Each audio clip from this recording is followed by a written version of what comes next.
You can go ahead and share. I don't see it yet.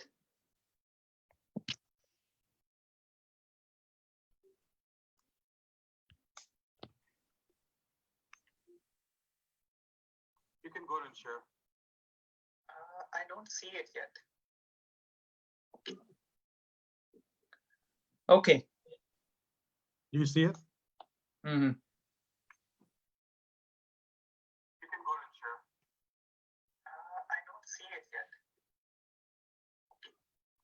I just sent you a link. Okay. Do you see it? Mm-hmm.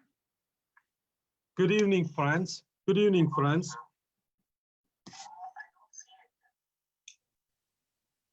Good evening, friends. I'm Dr. Aajay Shah, and we are bringing you this another Facebook Live tonight. Tonight, actually, I'm very, very excited. Very excited. Tonight, we are bringing you a guest who I know for about last 10 years. And he and I share something which I was just talking to the guests before we started. We both work full time. We both have our day job. But in the evening and on the weekends, we do additional thing, addition to our own family responsibilities, our own personal responsibility to take care of our physical health, mental health, spiritual health. But we go beyond and try to see how we can be of service to other people, to community, to the nation, and to the world. And he actually does twice, if not three times more than I do. And matter of fact, I have learned a lot of the service mentality from him. I've seen him tirelessly providing his physical body, his mind, his spirituality to everybody in mid-Michigan and even more so. So that way, I'm extremely thankful to him to teach me how to be service to other people. And that guest is Dr. Atul Kapoor. Dr. Atul Kapoor. So let's invite Dr. Atul Kapoor. Welcome, Dr. Kapoor. Hello, Dr. Shah. Thank you so much for inviting. I'm very honored and grateful to be here with you and your viewers. Thank you for your kind words. Of course, as I was mentioning before, you are one of my inspirations of whatever I'm doing. So thank you for doing what you're doing. That's great. So actually, I know Dr. Kapoor's wife also, she's a physician too. She's a wonderful person too. Same with the service mentality, service orientation, just like my wife Jayshree has. So we definitely make a good family relationship. So let's start with that, Dr. Kapoor. What kind of work you do? So I'm a hospital, which is like I practice internal medicine within the hospital, taking care of patients who are admitted in Mid-Michigan Health, which is an affiliate of University of Michigan. That's great. And where did you grow up, and who influenced you in your childhood? So I grew up in India, in New Delhi. That's where I had the earlier part of my life, and thankfully I was in a joint family. So we had a lot of friends and a lot of basically friends amongst the family members, my cousins and others. Of course, the greatest inspiration in my life in the early childhood were my parents. The selfless attitude my mother and father displayed to me really had a deep impact in my life going forward. Understanding that how being selfless and doing service to others is really more fulfilling than anything else. Yeah, I think I agree with you. Every guest we had, whenever I asked them that who influenced you in your childhood, I would say 90 plus times it's the parents, and I would say 50 plus times it's a mom. So I think for me, it was my mom. We had a lot of guests who said the mom. So I think I definitely value the role of our parents. And I think I definitely, look forward to many young people, including our own kids, and telling them that don't make a mistake of going after material things, but definitely spend time with your kids, because the reason I am what I am right now is because my parents spend a lot of time with me. So I advise all the young people to spend a lot of time with their own kids instead of getting on social media, getting on doing 2-3 jobs and going after material things. So I agree with you. And where did you go to college? What medicals did you go through, and who influenced you in the medical school? So in my college, I did my medical school in South India in a medical college called as Kasturba Medical College. It's Manipal University. It's one of the very famous colleges in India and really good one.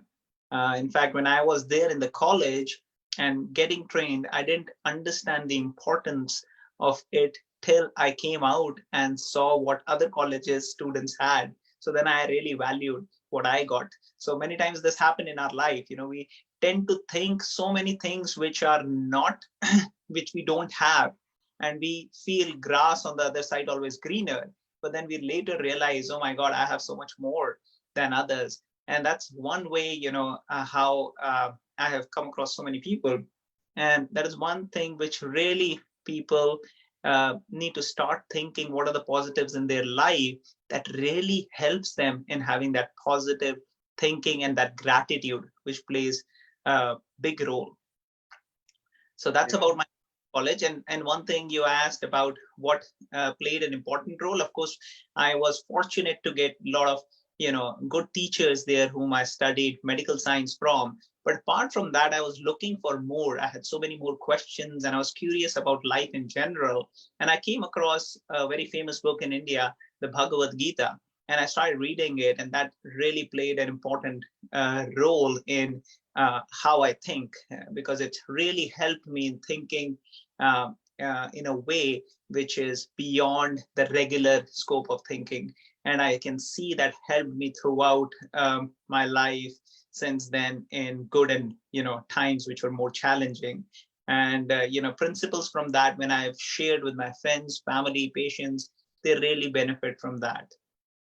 Now, I think even though we both had made set of questions to go over through you being a physician, I'm going to kind of digress and I'm going to ask you next 5 or 7 minutes. So please tell a lot of our followers probably know about Bhagwad Gita, but some of them still may not know about it. So tell us what Bhagwad Gita is, who wrote it, and what it entails to, and what are the like a 5 or 7 top messages to all the people in the world, not just Hindus, but Christians, Muslims, Jewish, everybody. Because I personally believe that all scriptures were written for the whole world. They were not written for the small community. They were written for the whole world. Whether it's a Quran or Bible or any other Old Testament, anything.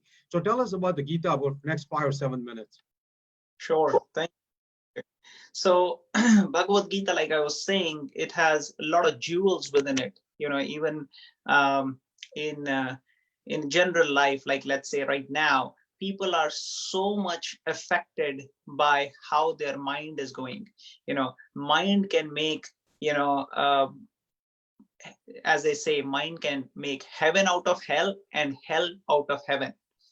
Even the best of situation, if our mind is looking at something which we don't have in life, then we'll feel miserable. And vice versa, if we have too many challenges going on, but if the mind tends to focus on the wrong with the body, lot of chronic pain patients, that's one of the biggest challenge in outpatient. It's called as the narcotic epidemic, that people are just prescribing these pain medicines, and sometimes patient gets hooked up to these pain medicines, and they're not able to really come out. In fact, the dose of medicine has to be keep increasing every few days, weeks, months. And a lot of studies now has shown that a lot of chronic pains is because of hidden depression, anxiety, some stress, some things negative in the mind, which is not, properly addressed. And that takes the form of a disease or illness. So there are so many other non-pharmacological techniques which are coming up in the medical field, and research is going on. But Bhagavad Gita really trains the mind to be able to take care of these problems, because as we know, psychiatric problems are one of the biggest. It's like an anxiety epidemic going on, and very soon it's going to be a pandemic, just like we are seeing COVID. When it was an epidemic, it wasn't addressed appropriately, so now we have a pandemic. Similarly, the psychiatric problems have a lot of potency to go and cause problems. So the Bhagavad Gita addresses at the level of the mind, not just the body. It actually tells how the consciousness within the body is different from the body. Just taking care of the body is not enough. We have to actually take care of the soul, the original person who is conscious. So that aspect which the Bhagwad Gita gives, has application in every field, for every society, for every religion. There is no, demarcation of a particular religion, whatever faith you have. So in fact, I was reading about one soldier, American soldier. He was deployed in the Middle East, and this was many years ago. And when he was deployed in the Middle East, he was actually reading Bhagwad Gita, and he was, following the teachings of Bhagwad Gita, the, practical tips and application. And the soldier, he was having a whole, group of soldiers under him, and they were all looking up to him, and he was so calm, composed, and relaxed, even in the midst of battlefield, that everybody was looking up to him, that how he can do that. And then they started asking him questions, and he started educating them about the Bhagavad Gita. And that made such a beautiful, peaceful and atmosphere there, that people were able to handle such an emergency and situation of crisis with such a positive attitude, when they understood, the practical application of Bhagavad Gita. So that is, not just in medical field, but every field and any field, we have immense beauty of Bhagavad Gita and its application. No, I think I agree with you. I think I personally have benefited from Bhagavad Gita. Whenever I see any patient, whenever there is an appropriate chance, I ask them to read it, because like I said, some of the scriptures applies to every human being. Like I get as much from Bible, as much from Gita, and as much from Quran. So I think we have to take all the gems from all the scriptures and be a better person. So let's get back to the medical talk. My first question to you is, what diseases are becoming common in America for last 20, 30 years? And what do you see people coming to emergency room and coming to the hospital under your care as hospitalized? I mean, to give you an example, diabetes, heart attack, what do you see as a chronic disease in America becoming very common? Yeah, so it's not a hidden fact now that diabetes, hyperpressure, cholesterol problems, heart attack, these diseases have really been, one of the important causes of mortality and morbidity, in the United States. So a lot of people are having their daily life affected, hospital stay, and even death because of these problems. But actually, they have been on a rise for many. They have been high for many years, and they are not necessarily rising as much as they have risen in the previous decades. So they have kind of plateaued, but they're still kind of high. But now what the rise we are seeing is more on psychiatric diseases. And it feels, kind of very, in one way, disappointing when I see, calls from emergency department, because I admit all the patients. So they will call me for so many situations, practically in every shift, when I have a patient who is already admitted or who is about to get admitted with a mental problem. It could be a suicide, drug overdose, depression, anxiety, agitation, schizophrenia. All these medical problems, which are actually psychiatric problems, are so difficult to handle. Heart disease, thanks to excellent experts like yourself, on the field of cardiology, who have really taken good care of their patients, really, taken care of their diet, lifestyle, and, wherever needed, medications. And, heart diseases are still, improving. But psychiatric problems, they don't respond as well to the medications alone, and so many other things also are needed in conjunction with it. So chronic diseases, and then this, and then apart from this, we see a lot of other problems, like dementia, and now, of course, because of COVID, different kinds of infections coming. So all these are really challenging for medical field.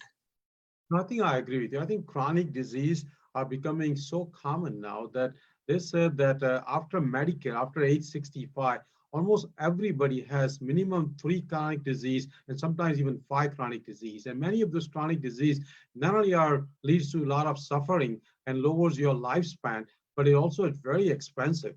But I think I agree with you. You kind of nailed it, that last 2 years of longevity, which has gone down by 3 months every year, the major reason for longevity going down actually is opioid epidemic and young age suicide. So I agree with you. Our longevity was taken away by 3 months every year because of mental disorder and opioid addiction, opioid crisis. So I think even the chronic disease are kind of stabilizing and becoming more prevalent, but still we are able to take care of chronic disease with a lot of technology. But for mental disorder and for some of the opioid addiction, we still have a long way to go. I agree with you.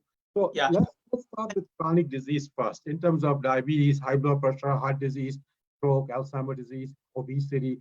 What kind of lifestyle changes do you see one should be taking? I talk about it every day, but I want to hear from internists who also has a kind of an angle as a hospitalist, because you see the end product of all this unhealthy lifestyle. So what kind of healthy lifestyle changes you would recommend?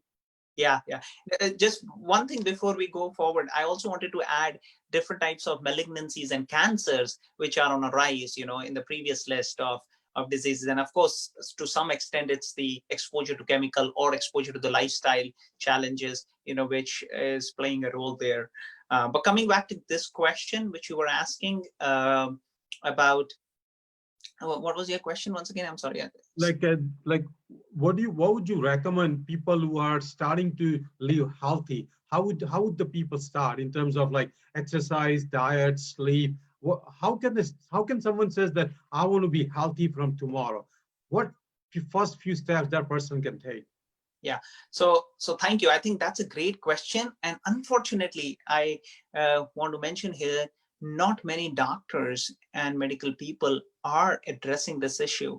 This is a really big and important issue, and patients have to take the responsibility. This is high time, that some of our patients, they have this habit of popping a pill and they think, just a pill is going to lead to, benefit or fix everything. But every pill can cause an ill, which is an illness. Yeah. Think that a pill can lead to an ill.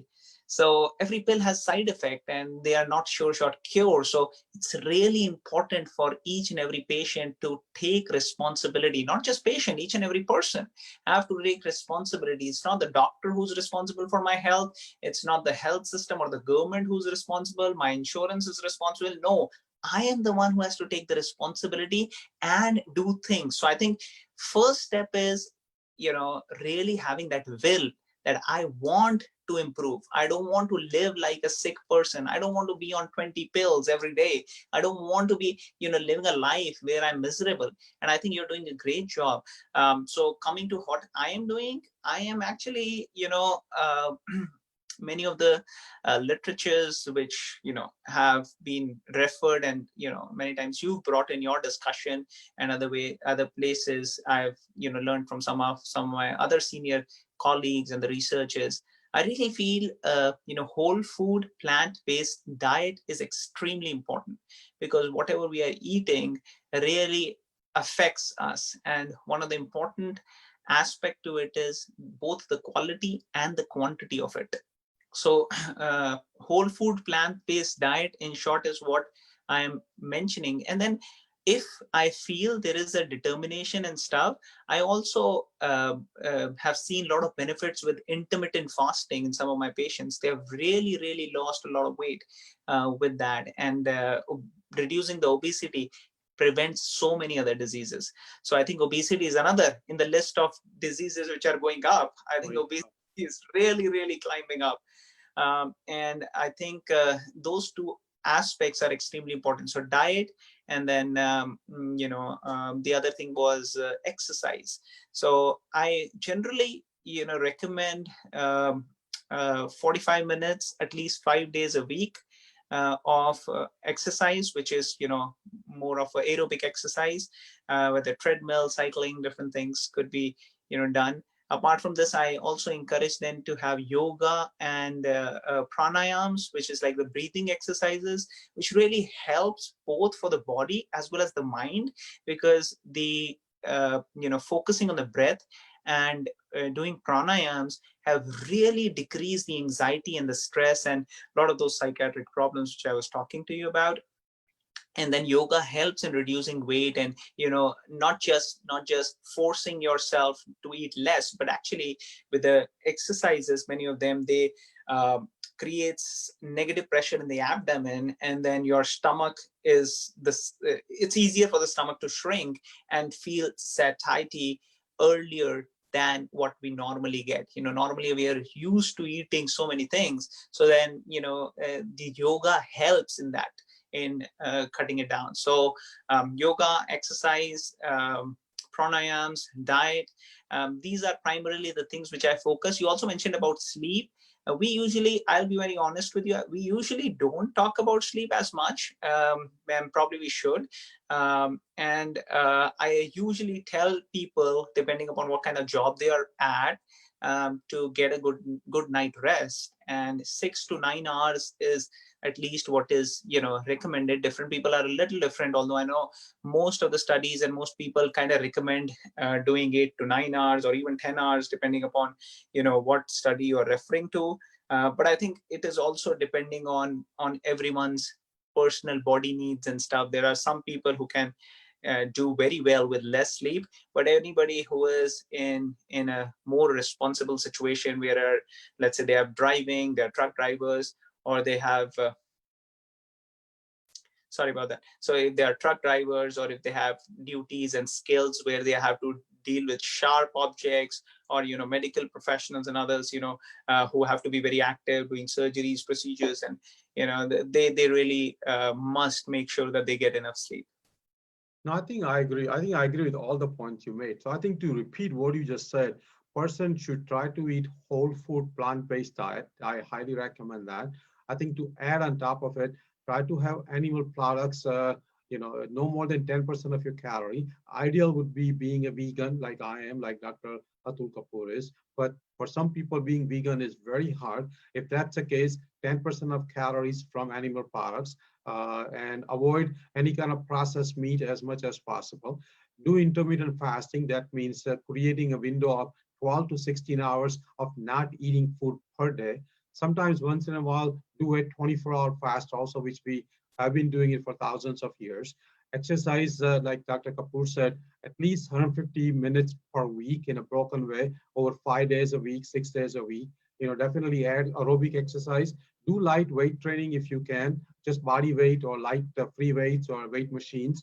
Definitely do yoga. Actually, I've been reading more and more, and actually hearing from more and more people that as we get older, particularly after 40, 50, yoga becomes as important as aerobic exercise to maintain our flexibility, maintain our lax joints. Definitely, I highly recommend sleep.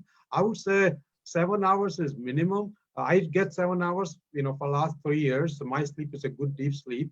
And I also say that whenever you do all exercise, sleep, and other things, make sure you're able to track it. So, like, for example, I wear a Fitbit 24/7, and I definitely track it. So I agree, Dr. Kapoor, that all those things, lifestyle changes, is the way we're going to get healthier. We're going to cut the cost of all the expensive procedures, expensive medications. And like you said, every pill can bring a ill, and there is no pill for every ill. I think people don't realize that quick fix many times actually on the long run is actually bad for you. And many procedures can lead to a lot of complications. So I think best thing is a lifestyle change. My next question was, you know, we briefly talked about it, but stress has gone up. There's a lot of emotional eating. Like you said, there is a lot of anxiety, there's a lot of depression, a lot of other mental disorders. What do you think the reason for the stress in this world, in America particularly, and what kind of things a person can do, including becoming more spiritually, doing meditations? Because I think you are expert on that. So I'd like to hear your take on how to balance and how to take care of stress in our life. Well, thank you. Thank you for the question. Actually, we usually give a whole seminar on stress management. I usually, spend 50 to 60 minutes. Of course, we don't have that much time right now. So compiling it in short, if I have to say, I think many times the mind has a tendency of eternalizing the present. Like problems or challenges which we are facing right now, the mind feels like it's going to be with us forever. And that makes us under pressure. Oh, how I'm going to face that. And just training the mind, especially when our expectations are not met, immediately anger and stress comes. So I think a very important way would be to actually spend time with people who know how to handle stress. Now, we don't want zero stress. That is not good. Stress is actually good for the body because it makes us very efficient in doing so many things. So there's good stress, but after a particular level, it can be very dangerous and hazardous. And there are different ways people do, as I was mentioning, yoga, pranayams, they are good. We share techniques on meditation, how you can meditate and that will relieve stress. There are different types of meditation. Meditation means absorbing one's focus on something. It could be a visual thing, it could be an auditory thing like hearing, like mantra meditation. Mantra meditation focuses on the sound vibrations of each and every word.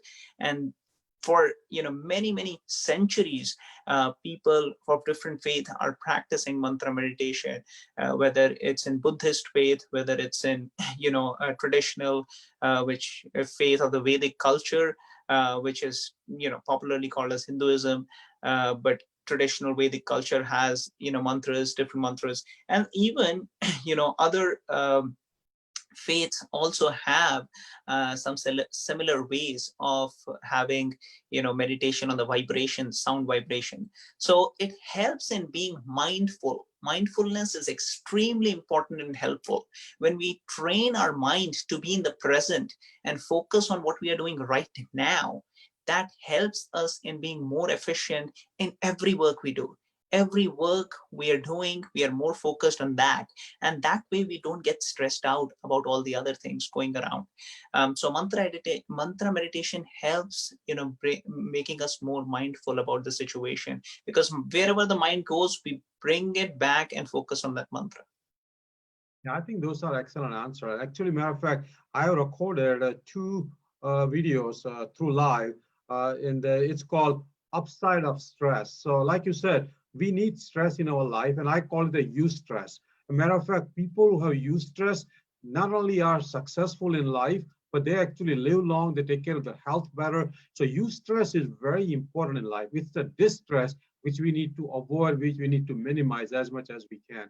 And I think I agree with you in terms of meditation.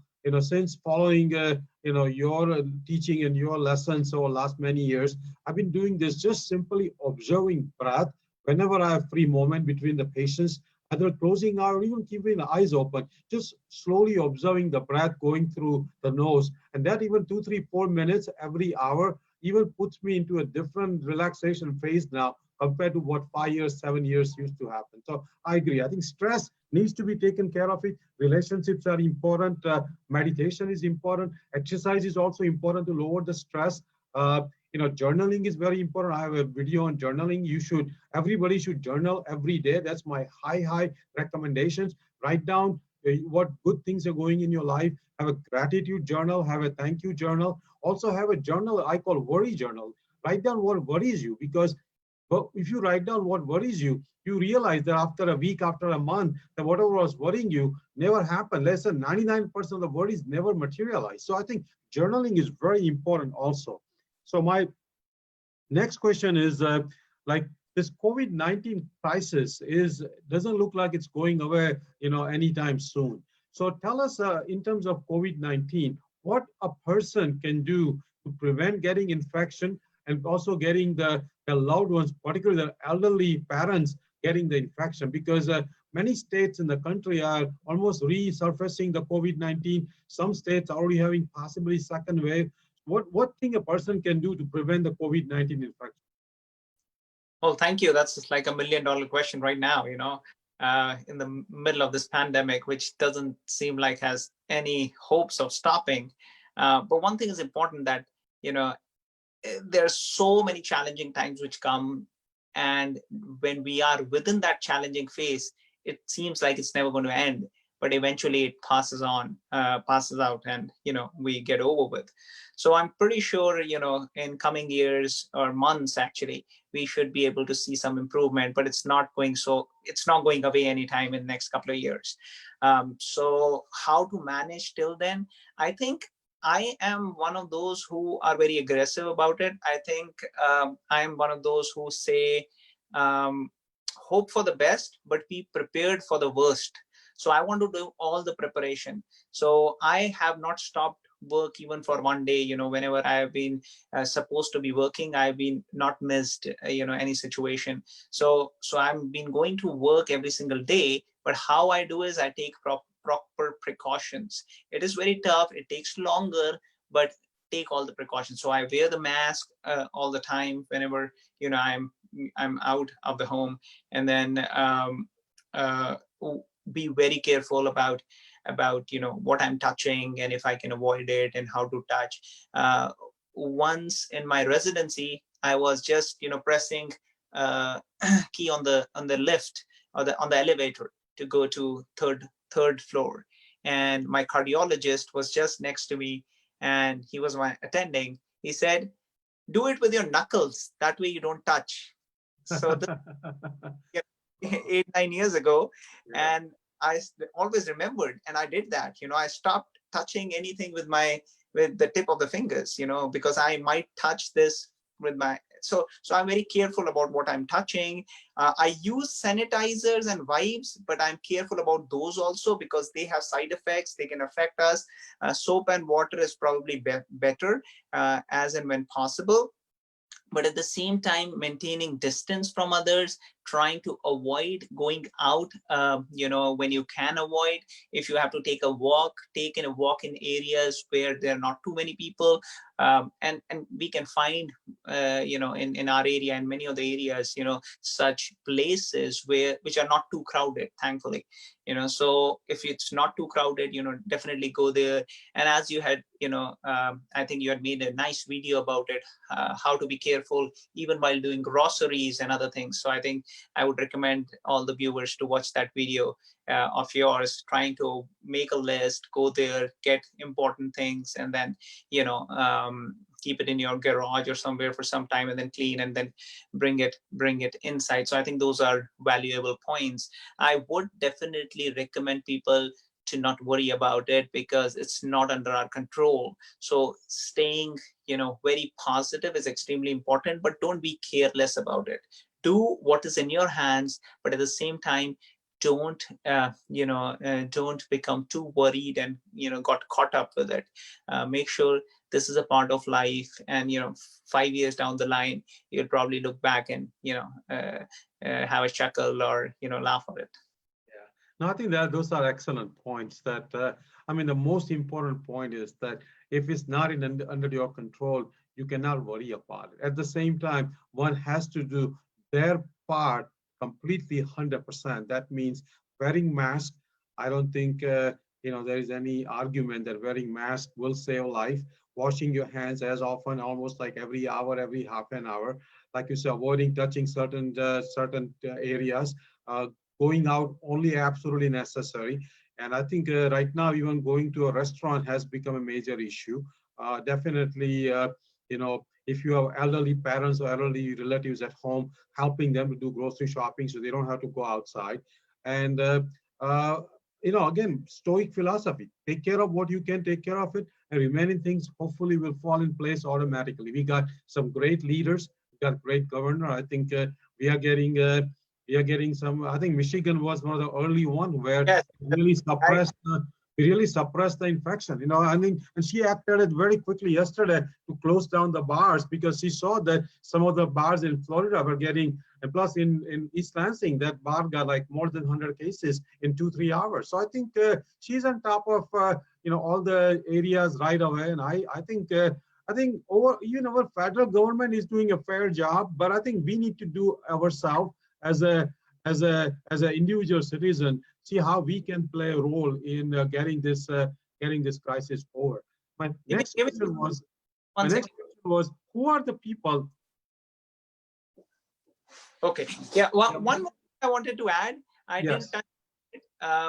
but very important to have a healthy diet and avoid animal products, because animal products are giving rise to so many these viruses and diseases and stuff. So I think focusing on healthy, fresh, uh, uh, plant-based diet is helpful.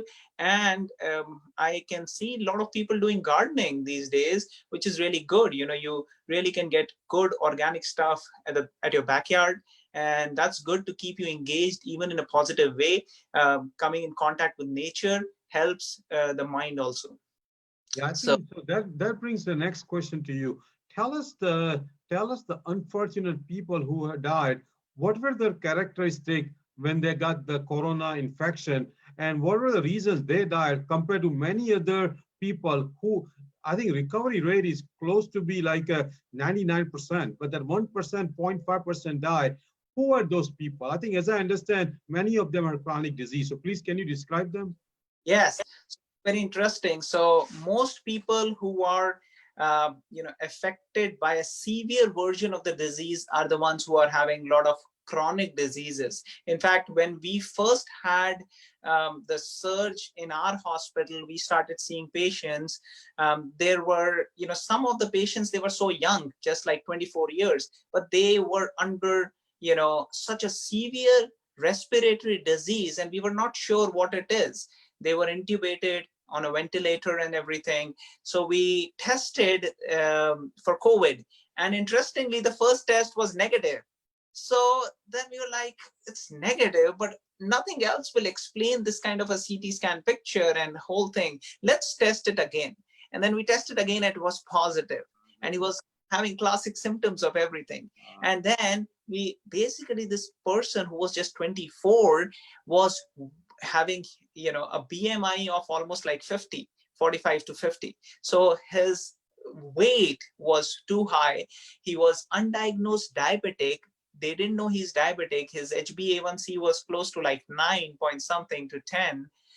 So he was having all these chronic illnesses, even though he was young, but he was having a severe episode. Thankfully, in our hospital so far, we were lucky. We had many cases, many of them were sick, but almost all of them recovered without any deaths. So that was really good. And part of the reason is we were able to get enough time to be prepared for this. So we had good preparation, and we had an excellent team, and we were on top of it. And then above all, we were lucky, because without luck, it may not necessarily always have a positive outcome. So age factor is extremely important. The elderly are really getting it, and their body immunity is not as much to be able to handle it, and many of them collapses. But I'll tell you an interesting thing. In my hospital, the oldest lady who was having COVID was 95 years old, and she didn't even need a nasal cannula. Wow. So she was just, she had that body immunity, and then she developed antibodies against it too.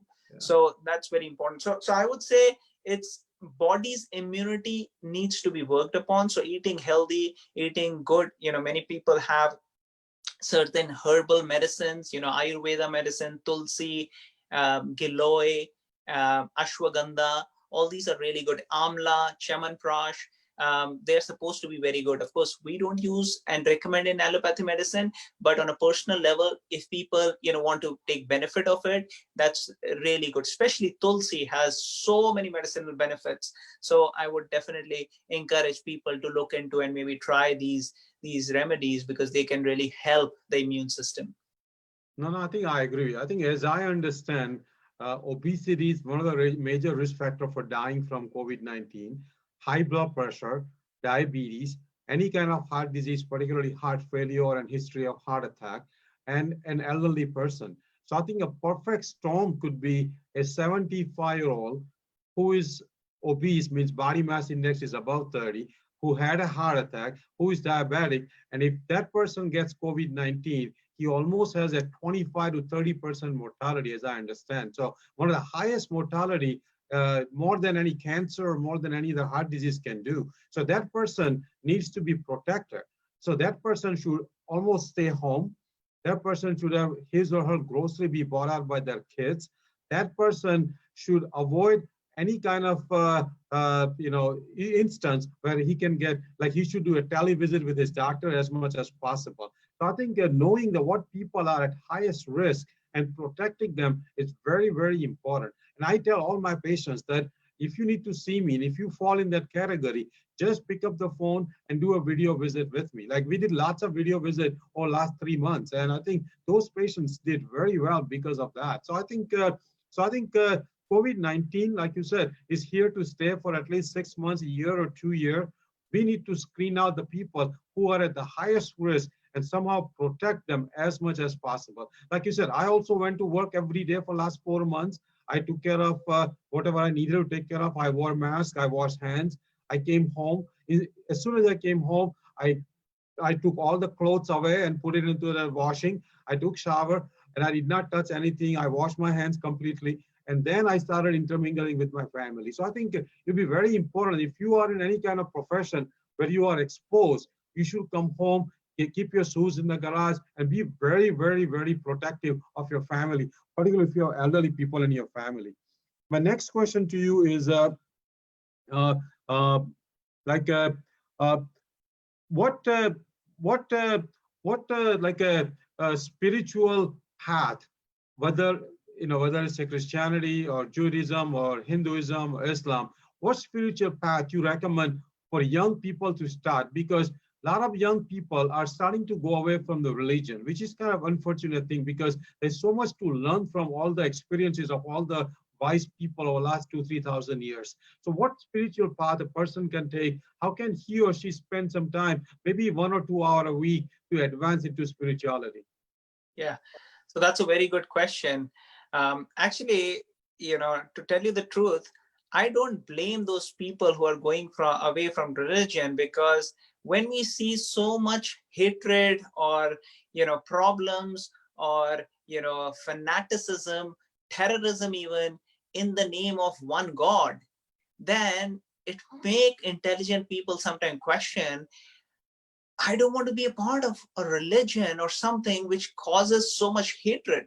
Because a true spiritual path or a true religion is the one which actually brings change and transformation of heart within us, from exploitative mentality to selfless service, from arrogance, greed, and hatred to actually love, be generous, and being service oriented, from pride to humility.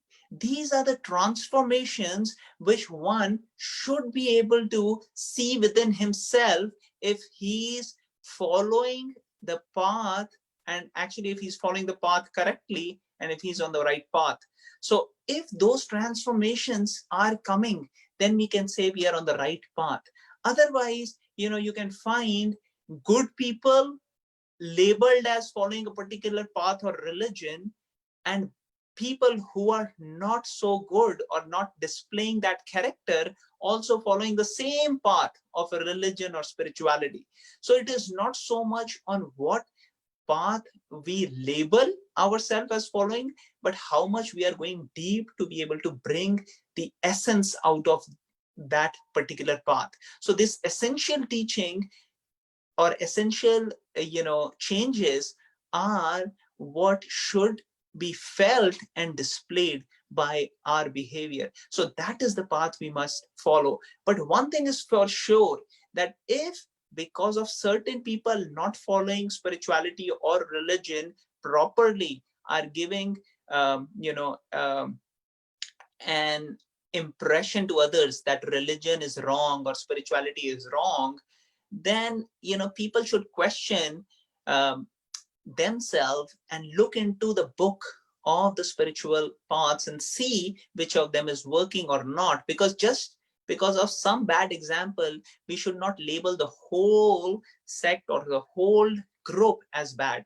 For example, there are so many good doctors, but then there are so many people who are not practicing medicine nicely. There are quacks. There are people who pose themselves to be treating certain diseases. Even in the US, there was a big research they did, and they found there are certain groups who will tell people they can cure diseases like ALS, amyotrophic lateral sclerosis, which does not have any treatment. Nobody can treat it, and they will say, no, we'll treat it, we'll, and we are based in Mexico, and we have these treatments, and we are tied up with this, and they will take them outside of US, and they will make hundreds and thousands of dollars they will take from these people, and they will cheat them, and the people, because they have no other hope, they get cheated.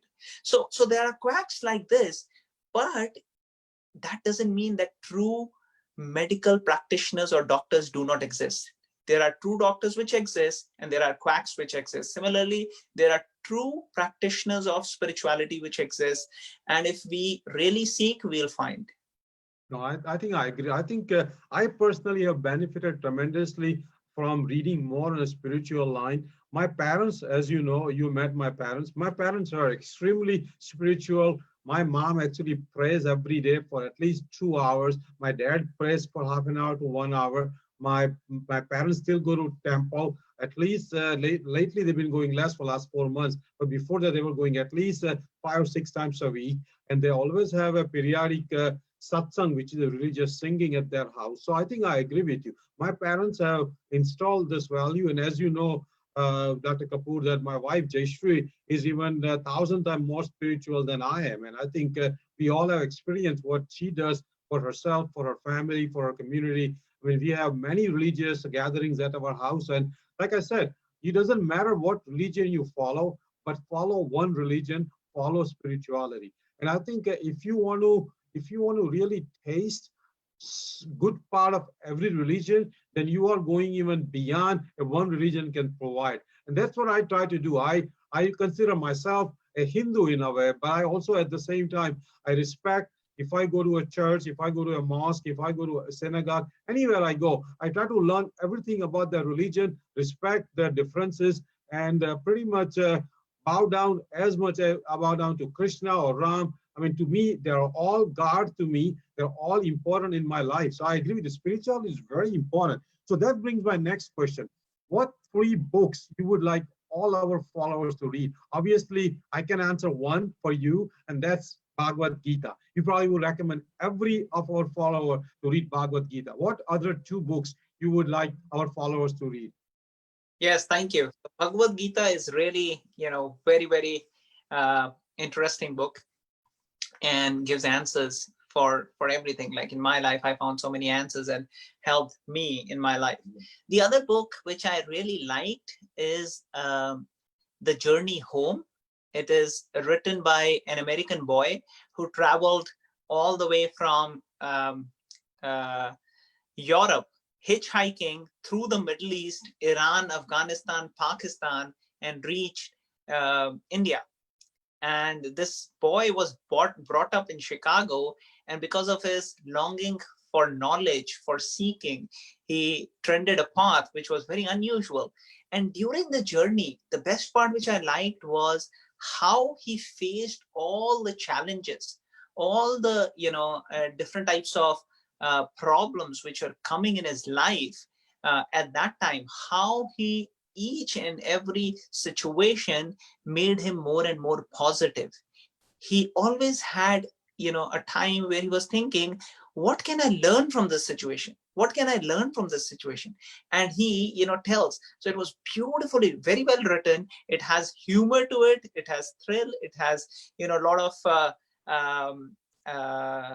kind of things to keep you engaged, and also it has suspense. So it really and it's a bestseller. Journey Home. Okay. All right. Yes. We'll put in our page. Okay, great. Yes. And what's the third book? The third book, actually, which I feel is really interesting to me, and it's more like a drama, but you can see the sections from it being used in movies or Bollywood and different things, and that's Mahabharata. Mahabharata I liked very much because it has so many nice stories and so many learning points which we can apply in our everyday life. So these were kind of the 3 books which come to my mind at a glance. Of course, there are a few others which I like, but these 3 were the most No, most. I think I agree with all three of them. I read all three of them, and I highly recommend to everybody. I think I agree with you. So my last question to you is, who are your top three role models? Like you say, your parents are one of them, but who else? Who other three people you kind of follow their either living or from the past? Who are your three top role models? Okay, that's a very good question. So another role model in my life is Srila Prabhupada. Srila Prabhupada is a founder of International Society for Krishna Consciousness, and there's a very nice biography of his which is taught in in many colleges, actually, in MBA schools, and even in some of the others, because in his biography one sees throughout his an early part of his life what he faced was challenges, problems, difficulties. Whatever his goal was, he was really getting all the reasons for not having for giving up, for not being able to do that. In 70 years of age, in spite of all the failures, he decided he wanted to come to US. He didn't have money, he didn't have anyone in the US whom he knew, and he got one ticket in a cargo ship. It was a 30 days journey on a ship. In that duration, he had 2 heart attacks. And after coming to US, he didn't know whether he's going to go right, left, or where. And some friends or well-wisher hosted him for a few days, but then he was back to on the street. And in spite of all that, he had that determination of achieving his goal. So the biggest lesson which I derive here is that how one should never give up in life. One should have that understanding. What, first of all, we have to have goals in life, and then for such goals we should be determined to achieve, no matter whatever failure comes in life. So that's a beautiful story which I like.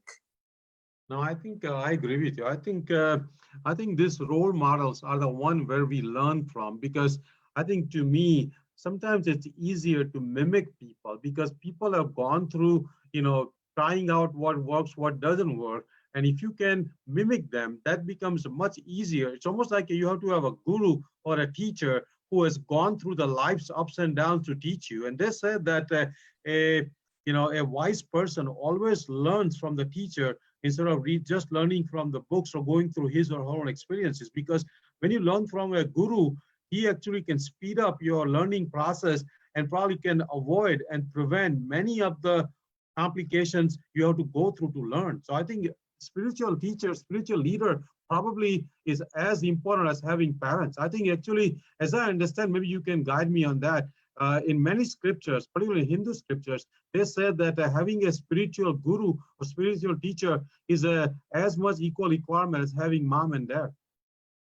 Yes, yes. So as we have, the parents who give us, who take care of our body from the early childhood till we are, able to take care of ourselves. And even after that, they are always concerned about us. Similarly, our inner, you know, life, which is our mind, our psychology, our spirituality, all these are not visible from outside, but a guru or a mentor, a true guru, spiritual guru, really helps us in taking care of that. And that really makes us really happy, because so many people may be having perfect bodies, but the mind is so disturbed that they want to destroy their body. And on the other hand, if somebody has bodily problems, even if the mind, even if they have bodily problems, if the mind is in good shape, they can take care of them perfectly. Yes, So no, I think I agree with you. So I think I really thank you, Dr. Kapoor, for coming on. Not only I learn a lot, I always learn from you. I always, the biggest thing I learned from you is your service aspect. I mean, you are serving mid-Michigan, even whole Michigan, tirelessly for years and years. I just started my mission for 2, 3 years, but you are doing this extracurricular on top of your full-time job, top of your taking care of your family, taking care of parents, in-laws. You do this thing probably, I would say, my guess is about 25 to 30 hours a week. So that's almost like having a second full-time job. So not only I appreciate, Jayashree, my wife appreciates, all the community members appreciate. So please carry on. We have a lot more things to learn from you. But tonight, definitely, I thank you. And we'll definitely have you come on again in 6 months to see what's the update on what your life is going.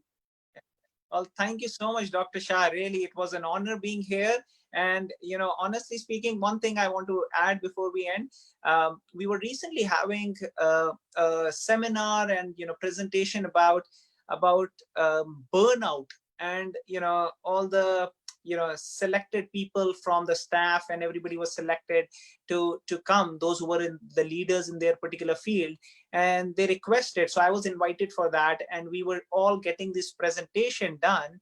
And there were beautiful things which were mentioned, how the burnout rate is much less in people who are doing selfless service to others, who are having gratitude, who are, engaging in real, really, who are real well-wisher of others.